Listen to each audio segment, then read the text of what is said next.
श्रीमंत, बुंदेलखंड से सैनिक आया है, राजा छत्रसाल का संदेशा लेकर। वो आपसे मिलना चाहता है। क्या राजा जी अपनी लड़की रिश्ते में देना चाहते हैं? लिखा है मोहम्मद बंगस की फौज ने उनके किले को घेर के रखा है और वो हमारी सहायता चाहते हैं। तुको जी, हम अपनी लड़ाई लड़े या उनकी मदद करें?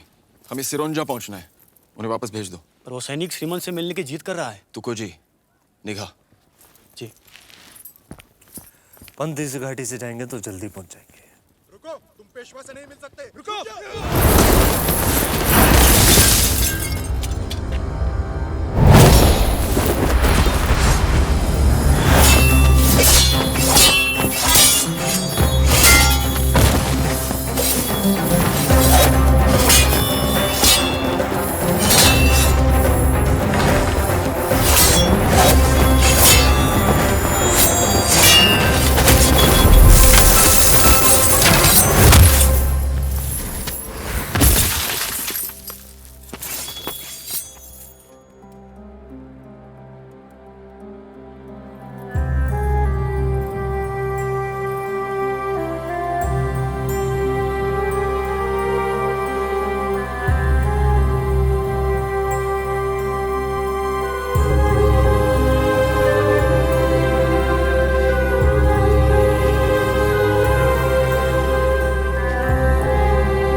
पंत,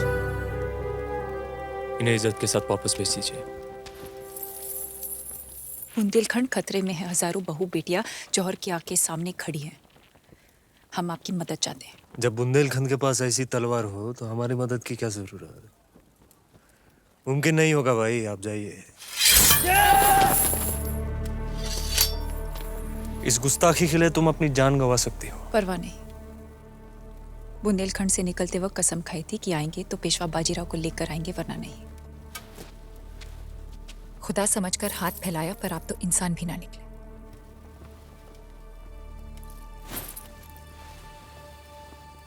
नाम क्या है तुम्हारा? मस्तानी। हमें आपकी सोच, आपकी हिम्मत और आपकी मदद मांगने का अंदाज पसंद आया। अड़ा उठाओ पंत, बुंदेलखंड जाना है। श्रीमंत, छत्रपति को क्या जवाब देंगे? छत्रपति को जानकर खुशी होगी। एक हिंदू राज्य दूसरे हिंदू राज्य की मदद करने जा रहा है। ऐसे बुंदेलखंड का रास्ता कितनी दूर है? 5 दिन। हम उसे 2 दिन में तय करेंगे। नामुमकिन। ऐसा दुश्मन को सोचने दो। बाजीराव की रफ्तार ही बाजीराव की पहचान है मस्तानी भाई। चला।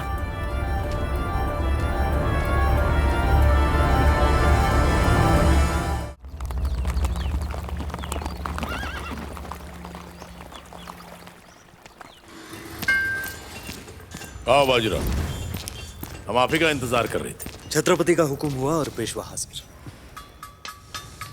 बुंदेलखंड की जीत मुबारक हो। ये अफगानी लोहे की तलवार हमने खास आपके सम्मान में बनवाई है। धन्यवाद छत्रपति। छत्रपति, आपने तलवार तो दे दी, अब इसे चलाने का हुक्म भी दे दें तो दिल्ली को आपके कदमों में झुका देंगे। इस वक्त राजनीति ये नहीं कहती कि हम दिल्ली पर चढ़ाई करें। हमारी राजनीति यही कहती है, यही सही वक्त है छत्रपति। शराब और अय्याशी में दिल्ली डूब चुकी है। बादशाह पर किसी को भरोसा नहीं रहा। अगर हमें दिल्ली जाना है तो पहले दक्षिण में निजाम को चुप कराना होगा। राजनीतिक सूझबूझ भी तो कोई चीज होती है। पेशवा, प्रतिनिधि सही कह रहे, कदम बहुत बड़ा है, सोच कर रखना होगा। बाकी की बातें हम शाम की महफिल की बात करेंगे।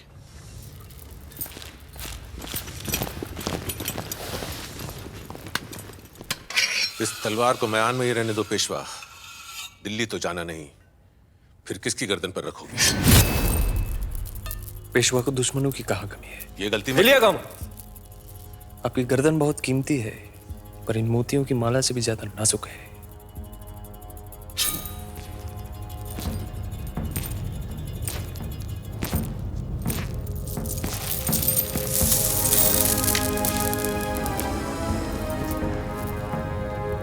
जीते की चाल, बाज की नजर और बाजीराव की तलवार पर संदेह नहीं करते। कभी भी मात दे सकती है।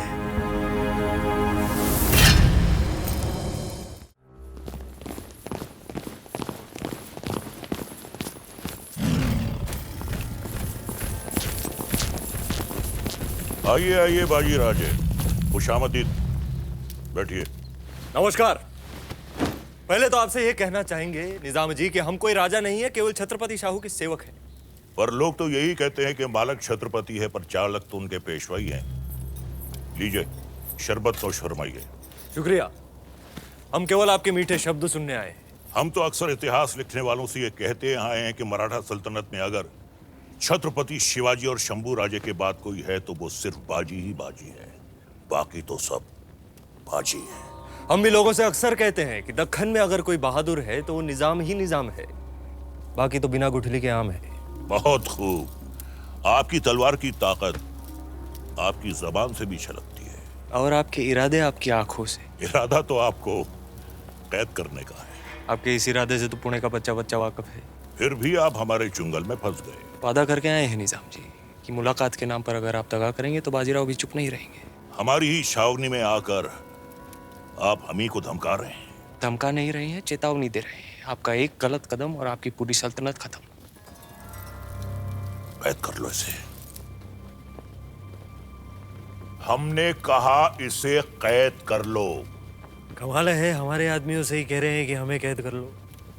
आपने जो आदमी भेजे थे हमें लेकर आने के लिए, उन्हें शायद हमारा शामियाना और पसंद आ गया, वहीं के वहीं रह गए।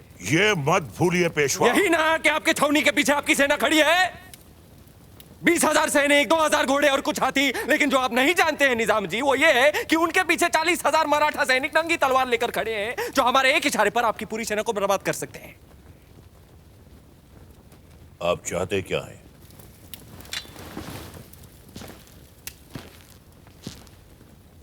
पूरा हिंदुस्तान। फिलहाल हम आपसे ये चाहते हैं कि जब हम दिल्ली पर चढ़ाई करेंगे तो दक्खन में आप खामोश रहेंगे। मंजूर है। दूजा, मराठाओं की जितनी भी जागीरें आपने छीनी हैं वो छत्रपति शाहू को आप वापस लौटाएंगे। मंजूर है। और तीसरा,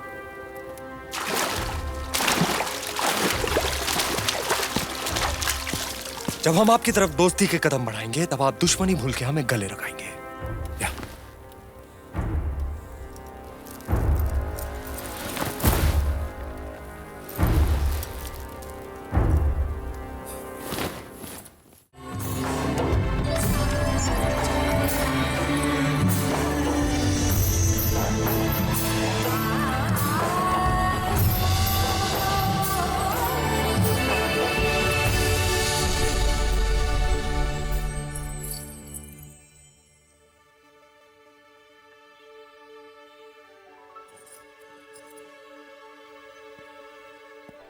कैमो ना छुपा रहा हूं।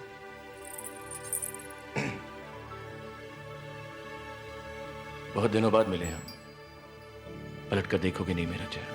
दिन तुम्हारे लिए दिन होंगे, मेरे लिए तो 10 साल, 6 महीने, 4 दिन और 3 महीने। तुम्हें हम कभी याद नहीं आए? हाँ पर झूठ। 10 साल और सिर्फ 5 चिट्ठी। साल में मौसम भी 4 होते हैं, कम से कम हर मौसम की 1 चिट्ठी तो लिखी होती। अब कुछ समझदारी की बातें करने लगी हो। तुम बड़ी हो गई हो पारो। अगर सागर सामने हो तो झरने को नदी बनने में क्या देर लगती है? तो फिर अपना चेहरा दिखाने में इतनी देर क्यों? आज इतने सालों बाद ही चांद खिला है। डर था कहीं तुम्हारे होश न उड़ा दे। इतना गुरूर तो चांद को भी नहीं। कैसे करता? उस चांद पर दाग जो है। तो ठीक है पारो, आसमान में चांद खिलने के बाद ही देखेंगे तुम्हारा चेहरा। देखे कौन होश उड़ाता है, उस चांद का नूर या तुम्हारा कौन।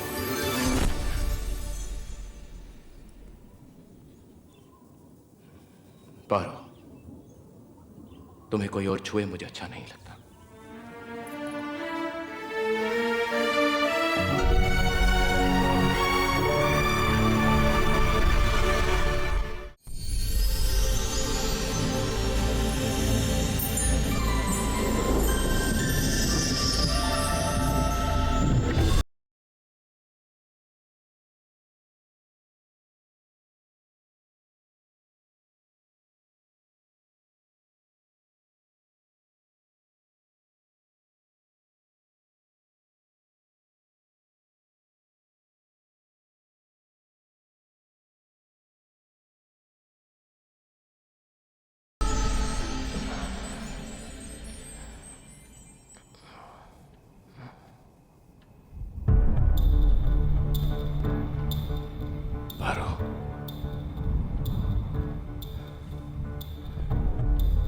तुम ठीक तो हो ना? इतनी रात का है, अंधेरे में ना, आज मुझे किसी से भी डर नहीं लगता। बदनामी से भी नहीं? नहीं, जिस वक्त तुम्हारे पास, तुम्हारे साथ होती हूँ तो बदनामी का भी नहीं। तो तुम इस वक्त यहाँ पर क्यों आई हो? नदी सागर से मिलने क्यों जाती है? सूरजमुखी हमेशा सूरज की तरफ ही क्यों देखता है? और ये पारो अपना स्वाभिमान, अपनी कुल की मान मर्यादा सब कुछ छोड़कर रात के इस वक्त अपनी देव के चरणों में जगह मांगने क्यों आती है? इन सारे सवालों का सिर्फ एक ही जवाब है देव। जवाब तो एक है पारो, पर सवाल बहुत सारे हैं। कोई सवाल नहीं जब तक हम दोनों साथ हैं। और यही तो वो लोग नहीं चाहते। तुम क्या चाहते हो? तुम्हारी खुशी। पर पारो, बाबूजी इस रिश्ते को हमारी नजरों से नहीं देखेंगे। हम उन्हें मना लेंगे।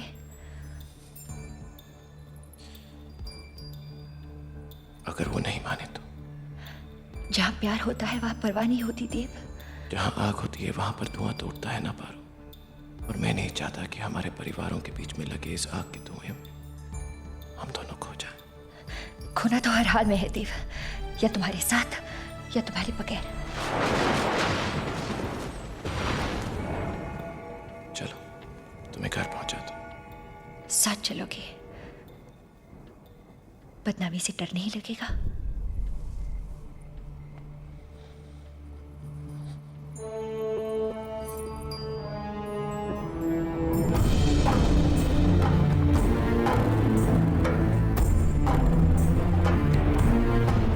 फुदकारे जाने पर तो कुत्ता भी उस चौखट पर वापस नहीं आता। जब दिन के उजाले में बात न बनी तो रात का सहारा लिया तूने।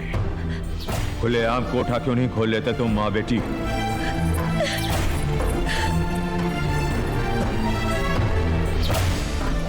ऐसा मशवरा तो बाजार में खड़े होने वाला तल्ला भी अपनी बेटी को नहीं देता बाबूजी।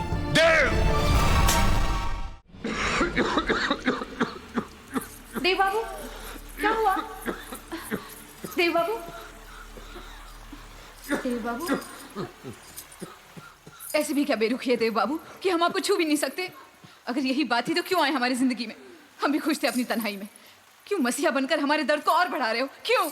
चंद्रमुखी, देखा, चली गई ना खांसी। अगर ध्यान बदल दो तो गहरे से गहरा जख्म भी भर सकता है देव बाबू। वही तो कर रहे हैं। बस भी करो, बहुत पी चुके। यही कह दिया होता, बहुत जी चुके। कैसे कह दूं?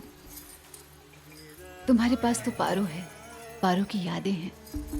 मेरे पास तो सिर्फ तुम हो, पारसमणि, जिसे छू के लोहा भी सोना बन जाता है। अपनी कीमत बढ़ा रही हो या मेरी? रिश्तों की दुनिया में तवायफ की कीमत ही क्या होती है? कुछ भी नहीं। और वैसे भी आपने तो हमें छूने का अधिकार ही नहीं दिया। इश्क करती हो मुझसे? यही पूछ लिया होता। सांसें लेती हो चंद्रमुखी? सांसें लेती हो चंद्रमुखी? क्या पाओगी? ना मेरे पास घर है ना दिल। सिर्फ पाने का नाम ही तो प्यार नहीं है ना देव बाबू। प्यार का कारोबार तो बहुत बार किया है, मगर प्यार सिर्फ एक बार। चंद्रमुखी, इस भरे पैमाने में और शराब डालोगी तो क्या होगा? छलक कर जमीन पर आ गिरेगी। इसी तरह पारो के नाम से भरा पड़ा है ये पैमाना देवदास भी। और भरोगी तो छलक जाएगा, खुद तो गिरेगा, तुम्हें भी गिरा देगा। पर जमीन पर गिरी शराब को देखकर लोग तो यही कहेंगे ना कि पैमाने को छू कर निकली है।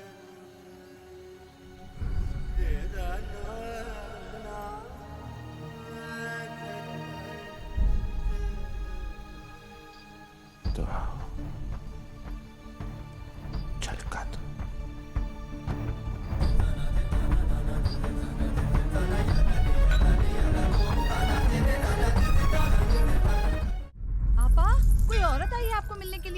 देव बाबू के बारे में पूछ रही है? फिर तो वो जरूर पारो ही होगी।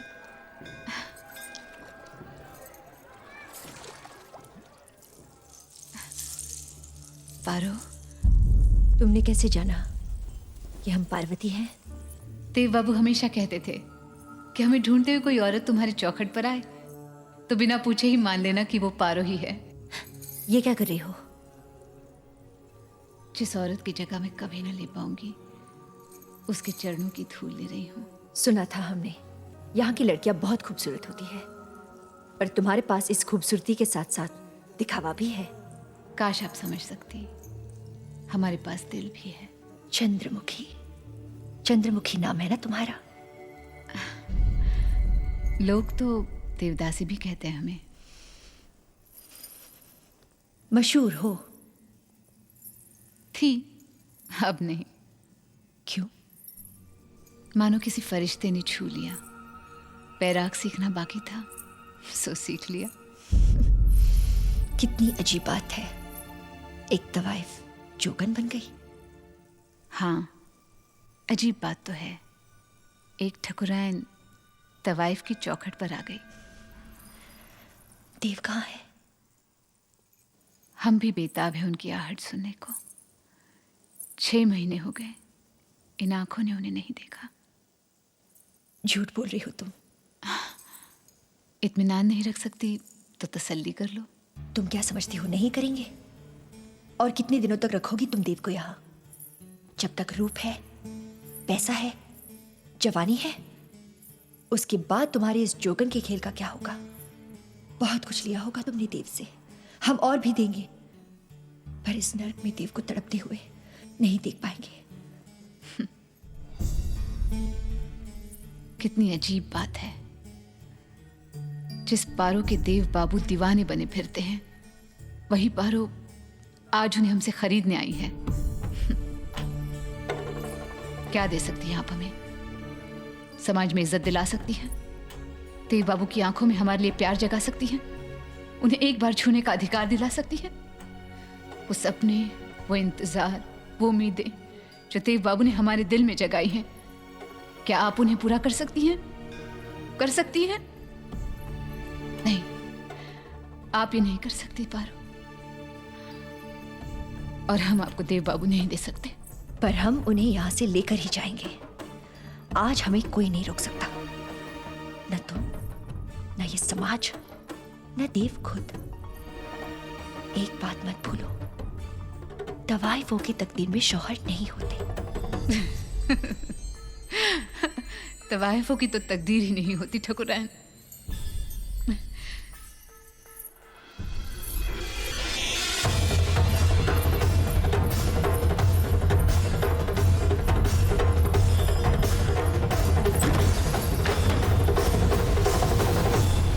अपनी नजर से देखोगी तो कभी ना देख पाओगी, हमारी नजर से देखोगी तो चारों तरफ पाओगी उनको।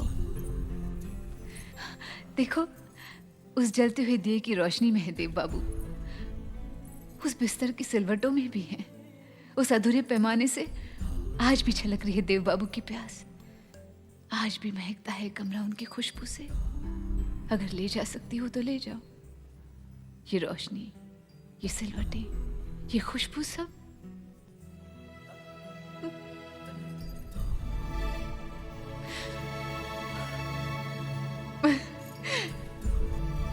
सब तुम्हारा,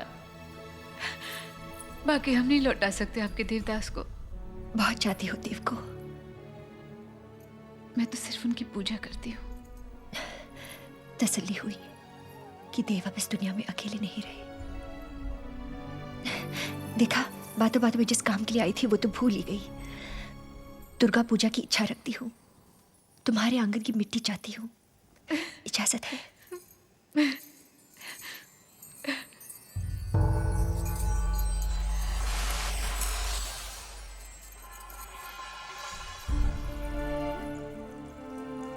ये क्या? आई थी देव को लेने, पर आज तुम्हें सौंप कर जा रही हूं। पूजा में तुम्हारा इंतजार रहेगा, जरूर आना।